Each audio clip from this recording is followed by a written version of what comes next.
two teenagers who were found guilty over murdering teenager Brianna Ghey will be sentenced later today. The killers will be named despite their age after a judge ruled that the serious nature of the crime warrants an exemption from anonymity. Let's give you a reminder now of the case.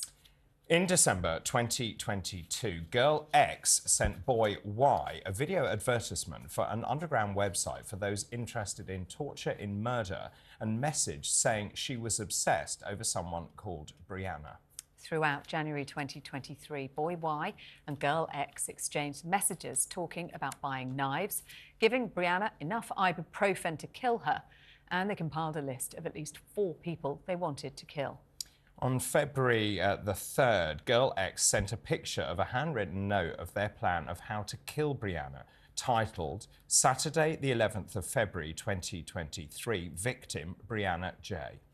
On that Saturday the 11th, Brianna sent her mother a message saying she was on the bus by herself and scared, just minutes before she met girl X and boy Y at a bus stop.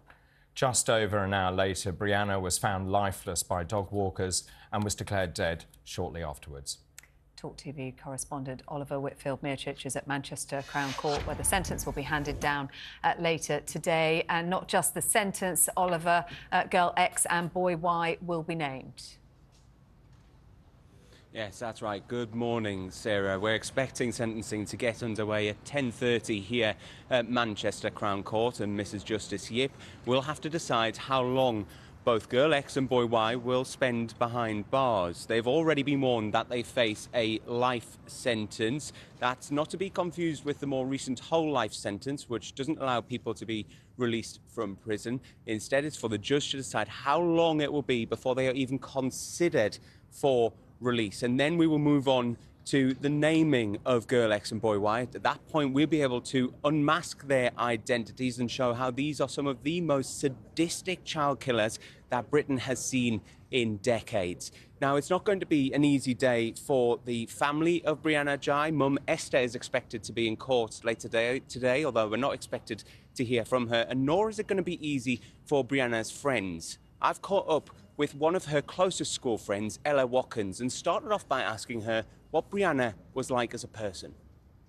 Well, when we first met her in Year 9, she was really shy, but she was always like with a big group of people, and so I was really drawn to her, and so like as I got to know her, she was more of an outgoing and confident person. Brianna was very popular, and she was very popular on TikTok as well. Just how important was TikTok to Brianna? Oh my God, it was literally her whole life. Like, I remember, like, even in school she was making TikToks, and we'd all be like, you're going to get in trouble, but she didn't get in trouble. I feel like it was able to connect her to all the other transgender people as well. What sort of legacy will Brianna leave behind? I feel like she's sharing the message of just be who you are and don't care about it, because that's what she did up to the end of her life. She never cared about what other people thought. Do you think she was an icon for the LGBTQ community? Yeah, she definitely was, yeah. Like, because of the amount of followers as well. She definitely did. Friday is going to be a tough day for a lot of people, and the focus will be on those 2 people who took Brianna's life. But where do you think the focus should be? It should all be on Brianna, because the 2 people that took her life, they don't need to be remembered.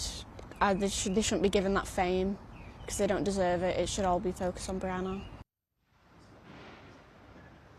Now, that is definitely going to be the focus for the family and friends. Remember, it's only 9 days until the first anniversary that Brianna was murdered. Another key focus today, of course, is going to be just how harmful some of this extremely violent, detailed, very harmful material that you can find online that was referenced throughout this court case, the torture videos, the murder videos that were found on the dark web, used by girl X, used to help bring in boy Y and to formulate their plan, not only for the murder of Brianna, but also for at least 4 other children. So I think that's going to be another key focus here today once that sentencing gets underway, as I say, at 10:30 this morning.